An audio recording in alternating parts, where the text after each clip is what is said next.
박원호 목사님이 주님의 교회를 섬길 때 있었던 일입니다. 하루는 어느 분으로부터 전화가 왔는데 이분이 대뜸 이렇게 질문했습니다. 목사님, 예수 믿는 사람이 자살해도 됩니까? 목사님이 깜짝 놀랐습니다. 왜 이런 질문합니까? 라고 되물었어요. 그러자 상대방이 답만 주세요 라고 말하는 겁니다. 그래서 목사님은 전화로 답을 못 하겠습니다. 전화로 이렇게 말하지 말고 찾아와서 우리 만나서 이야기합시다 라고 말했어요. 얼마 뒤에 이 사람이 찾아왔습니다. 이유를 알아보니 도박으로 모든 것을 다 잃고 이제는 더 이상 살 수가 없어서 자살을 생각하고 있었던 것입니다. 어느 정도 상담이 진행이 되어서 자살하려고 했던 이 사람의 마음을 이렇게 돌려드렸는데 이 사람이 갑자기 또 다른 질문을 하였습니다. 성경에서 빛이 첫째 날에 창조되었는데 왜 태양이 넷째 날에 만들었다고 합니까? 목사님이 순간 당황했습니다. 아니, 어떻게 답변해야 될까? 하나님께 또 지혜도 구하면서 이렇게 촉박한 시간 가지게 되는데 하나님께서 목사님에게 또 지혜를 주셨어요. 그래서 이렇게 답변했다고 합니다. 태양은 하나님이 첫째 날에 만드신 빛을 받아서 뿌리는 발광체입니다. 이렇게 목사님이 답변했어요. 목사님의 이 답변인즉은 하나님이 빛을 첫째 날에 만드신 것은 확실하다. 그리고 그러므로 넷째 날에 태양이 만들어졌다고 해서 무슨 문제가 되겠는가라는 것입니다. 목사님의 답변은 빅뱅의 폭발로 빛이 등장하고 그로부터 오랜 시간 뒤에 태양이 등장하였으므로 상당히 설득력 있어 보입니다. 하지만 하나님의 창조에서 이해하기 힘든 부분은 따로 있습니다.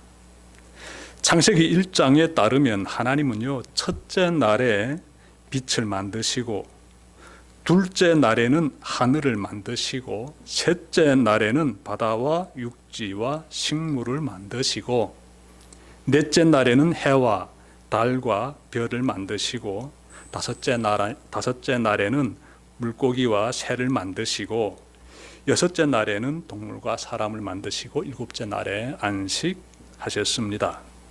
자, 여기서 셋째 날에 식물을 만드시고 넷째 날에 태양을 만드셨다는 말씀을 한번 그려보십시오. 말씀에 따르면 태양이 만들어지기 전에 식물이 창조된 것으로 보입니다. 지구의 모든 식물은 태양의 빛을 받아야 살 수 있습니다. 그러므로 태양이 만들어지기 전에 식물이 만들어졌다는 것은 앞뒤가 맞지 않습니다. 우리가 깨달아야 하는 것은 창세기 1장은 창조의 모든 과정을 순서대로 기록한 것이 아니라는 거예요. 성경은 빛을 만드심으로 창조를 시작하신 하나님께서 인간이 생존할 수 있는 모든 환경을 다 만드신 후에 인간을 창조하셨다. 이 사실을 전하는 데 중점을 두고 있습니다. 다시 말씀드리면 창세기 1장은 하나님의 창조의 순서를 알려주는 데 목적이 있는 것이 아니라 세상을 어느 분이 창조하셨으며 그곳에서 인간이 어떤 위치를 차지하는지 이 부분을 알려주는 데 목적을 두고 있습니다. 그러므로 우리는 창세기 1장을 통해 세상을 바라보는 관점을 가지게 됩니다. 즉 세상이 어떻게 만들어졌으며 어떻게 움직이는지, 그리고 나는 누구이며 어떻게 살아야 하는지를 바라보는 세계관을 가지게 됩니다. 사람들은 저마다의 세계관을 가지고 있습니다. 무신론주의자들은 세상을 무신론적인 시각에서 바라보고요. 불교인이라든지 기타 다른 종교인들은 모두 자신들만의 관점으로 세상을 바라봅니다. 하나님을 믿는 우리는 성경에 입각하여 세상을 바라봅니다. 우리는 이 세상을 하나님의 관점으로 바라봅니다. 우리는 창조의 세계에 비낀 하나님의 아름다움을 발견하며 말씀으로 세상을 아름답게 창조하신 하나님의 전지전능하심 앞에 탄복합니다. 창세기 1장은 하나님께서 세상의 모든 만물을 창조하시고 보시기에 좋았다라고 말씀합니다. 하나님의 창조의 세계에서 창조의 질서가 비쳐나고 서로 공존하는 생태계가 안겨오고 그리고 아름다운 평화가 그려집니다. 그래서 이 세상은 하나님 보시기에 매우 좋으셨던 것입니다. 우리는 이 세상을 바라보며 하나님이 세상을 이처럼 사랑하사라고 말씀하신 그 예수님의 그 음성을 이렇게 좀 생각해 보게 됩니다. 이 세상을 향한 하나님의 시선이 우리의 관점이 될 때 우리는 이 세상은 죄악으로 가득한 죽음의 세계가 아니라 하나님의 사랑의 시선이 머무는 세계임을 깨닫게 됩니다. 그리고 인간이 이 세상에서 차지하는 위치에 대해서도 깨닫게 됩니다. 인간이 세상에서 가지고 있는 위치가 있어요. 26절과 27절 말씀 제가 받들겠습니다. 하나님이 이르시되 우리의 형상을 따라 우리의 모양대로 우리가 사람을 만들고 그들로 바다의 물고기와 하늘의 새와 가축과 온 땅과 땅에 기는 모든 것을 다스리게 하자 하시고 27절 하나님이 자기 형상 곧 하나님의 형상대로 사람을 창조하시되 남자와 여자를 창조하시고 이렇게 말씀이 나오고 있습니다. 하나님께서 자신의 형상대로 사람을 창조하셨다라고 말씀하고 있지요. 여러분 창세기 2장 7절에 따르면요.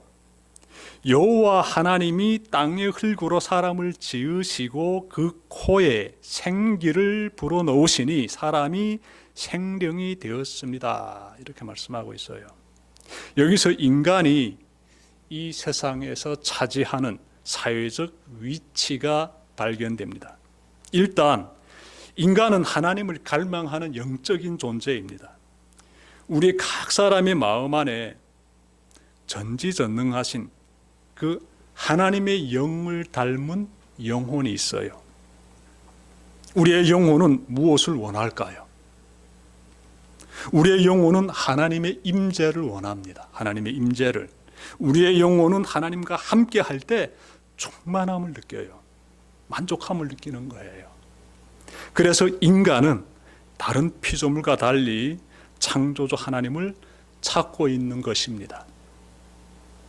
이처럼 하나님을 갈망하는 인간은 세상에서 모든 피조물을 다스리는 위치에 있습니다. 다시 말씀드릴까요? 인간의 위치가 모든 피조물을 다스리는 위치에 있습니다.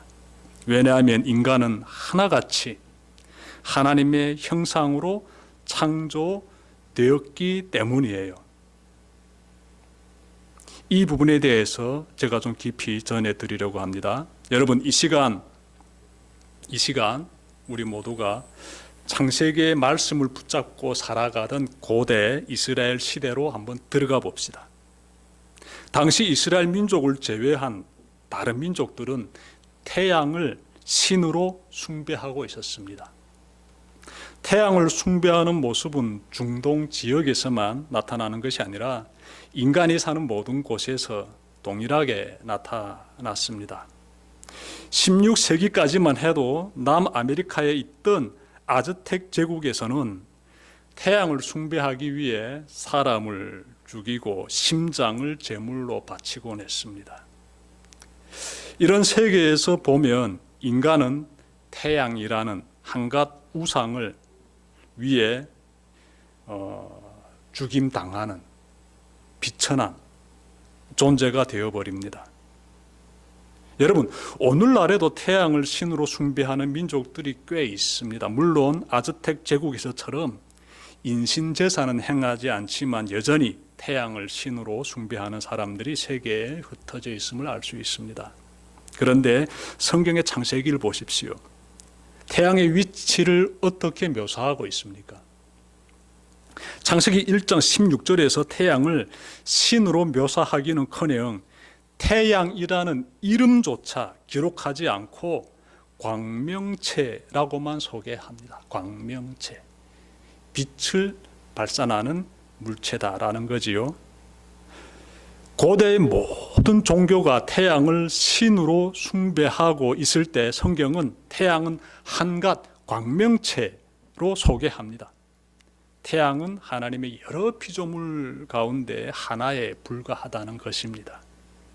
반면에 모든 인간은 하나님의 형상으로 창조되었음을 알려줌으로써 인간의 존귀함과 인간이 지닌 사회적 높은 위치와 인간 사회의 평등성을 깨닫게 합니다. 이것은 엄청난 소식이에요. 고대 사회는 철저히 피라미드식 수직 구조입니다. 태양신을 비롯하여 각종 신들이 가장 높은 위치에 있고요. 그 아래 신들을 섬기는 왕들이 있고요. 그 왕들 아래에 왕들을 섬기는 백성들이 있습니다. 철저히 피라미드식 수직 구조입니다. 피라미드식 수직 구조. 예. 이러한 세상의 이런 이 구조를 보면서 성경을 보십시오. 성경에는 이런 구조가 전혀 없습니다. 성경은 하나님의 형상으로 지음받은 인간 위에는 하나님만 계십니다. 하나님만. 태양을 비롯한 모든 피조물은 인간의 지배하에 있습니다. 모든 종교가 숭배하는 태양조차도 한갓 피조물에 불과함을 성경은 강력하게 말씀하고 있습니다. 심지어 성경은 우리는 하나님의 자녀라는 높은 경지로까지 우리의 위치를 끌고 올라가십니다. 요한복음 1장 12절 보십시오. 영접하는 자 곧 그 이름을 믿는 자에게는 하나님의 자녀가 되는 권세를 주셨으니 이렇게 말씀하고 있어요. 이처럼 성경은 우리가 얼마나 존귀한 존재인지를 깨닫게 해줍니다. 여기서 그치지 않습니다. 하나님은 우리에게 두 가지 복을 주십니다. 하나는 생육하고 번성하는 복이며 다음은 땅을 정복하고 모든 생물을 다스리는 복입니다. 제가 28절 말씀 읽겠습니다. 하나님이 그들에게 복을 주시며 하나님이 그들에게 이르시되 생육하고 번성하여 땅에 충만하라. 땅을 정복하라. 바다의 물고기와 하늘의 새와 땅에 움직이는 모든 생물을 다스리라 하시니라. 하나님이 약속하신 첫 번째 복은 생육하고 번성하는 복입니다. 이 복을 잘 받아 누리시길 바랍니다. 부디 하나님 안에서 믿음의 가정을 잘 꾸리고 그 가정에 허락하신 귀한 자녀를 잘 키움으로써 하나님의 복을 충만하게 누리시길 바랍니다. 하나님이 약속하신 두 번째 복은 땅을 정복하고 모든 생물을 다스리는 복입니다. 우리는 이 복도 잘 받아 누려야 해요. 여기서 땅이 등장합니다. 우리는 땅을 어떤 시선으로 바라보고 있습니까? 땅을 욕망의 대상으로 바라보고 있지는 않습니까? 땅을 차지하는 것이 나의 욕망을 마음껏 채울 수 있는 길이라고 생각하고 있지는 않습니까? 성경에서 말씀하고 있는 땅은 우리 인간의 욕망을 채우는 대상으로서의 땅이 아닙니다. 땅은 하나님이 창조하신 피조물이며 그 땅은 우리 인간에게 생명의 젖줄기와도 같은 역할을 하는 그런 땅입니다. 그러므로 우리는 땅을 잘 경작해야 해요. 우리말에 신토부리라고 있습니다. 우리 몸과 흙은 서로 떨어질 수 없다는 의미가 이 말 속에 담겨져 있지요. 우리는 신토부리의 자세로 땅을 잘 경작해야 해요. 그리하여 하나님이 창조하신 이 세상에 생명이 충만하게 해야 합니다. 그것이 바로 하나님이 맡겨주신 모든 생물을 잘 다스리는 복을 누리는 삶이 되겠습니다. 그런데 안타까운 현실은 인간이 자연 생태계를 파괴시키고 있다는 것입니다. 인간이 자연 파괴와 그리고 이산화탄소 과다 배출로 인하여 여러분 지금 생태계가 굉장히 지금 진통을 겪고 있습니다. 바다만 놓고 봐도 바다 생태계의 중요한 고리인 산호초가 죽어가고 있습니다. 세계자연연구소에서는 해양온난화와 산성화 때문에 2030년에는 전체 산호초의 90%가 위험에 빠질 것이라고 경고했습니다. 굉장히 위태롭지요. 지구상에 존재하는 모든 산림 지역 가운데 아마존 열대우림이 매년 흡수하는 이산화탄소 양은 무려 4분의 1에 해당되는데 브라질 대통령이 지시하에 아마존 열대우림이 지금 파괴되고 있습니다. 결국 지구 기온이 상승하여 하나님이 인류에게 맡겨주신 이 지구 생태계가 매우 위태로운 가운데 처해 있습니다. 하나님 보시기에 좋았던 지구 생태계가 지금은 너무나 위험한 지경에 처해 있습니다. 그래서 우리의 마음은 무겁기만 합니다. 우리 각자는 최대한 소비를 줄이고 분리배출도 또 잘하여 지구 살리기에 정말 할 수 있는 힘을 다해야 됩니다. 한편 정부는 정부대로 친환경 에너지 생산을 비롯하여 정부로서의 역할 최대한 다해야 하는 그런 상황에 우리가 지금 처해 있습니다. 말씀 마치려고 합니다. 오늘은 창세기 1장에 기록된 하나님의 창조의 세계를 전해드렸습니다. 하나님의 창조의 세계를 통해 우리는 이 세상을 바라보는 관점을 가지게 되었습니다. 나는 누구이며 이 세상은 어떻게 만들어졌으며 어떻게 가야 하는지를 바라보는 세계관을 가지게 되었습니다. 말씀을 통해 우리 한번 잘 마음가짐 가지시면 좋겠습니다. 우리는 하나님의 형상으로 창조된 너무나 존귀한 존재입니다. 이처럼 귀한 우리에게 하나님이 이 세상에서 번성하는 복, 모든 생태계를 다스리는 복을 주셨습니다. 하나님이 주신 이 복을 잘 깨닫고 힘을 다해 돌보고 그리고 그 복을 누리는 여러분이 되시기를 주님의 이름으로 축원합니다. 기도드립시다.